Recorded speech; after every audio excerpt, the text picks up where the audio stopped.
নমস্কাৰ সকলোকে পুনৰ এটা নতুন ভিডিঅ'লৈ আপোনালোক সকলোকে স্বাগতম জনাইছোঁ। আশা কৰিছোঁ সকলো ভালেই আছে। জুবিন গাৰ্গৰ পাছত এইবাৰ মঞ্চতে যুৱতীয়ে সাৱটি ধৰিলে কণ্ঠশিল্পী আচুৰ্য বৰপাত্ৰ। হয় বন্ধু বান্ধৱীসকল, আপোনালোকে ঠিকেই শুনিছে।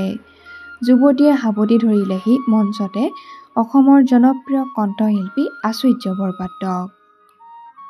প্ৰিয় শিল্পীজনক ওচৰৰ পৰা চোৱাৰ হেঁপাহ হয়তো সকলোৰে থাকে। এই যুৱতীগৰাকীও তাৰ ব্যতিক্ৰম নহ'ল। প্ৰিয় কণ্ঠশিল্পীজনক ওচৰতে পাই মঞ্চলৈ উঠি গৈ সাৱটি ধৰিলে কণ্ঠশিল্পী আচুৰ্য বৰপাত্ৰক।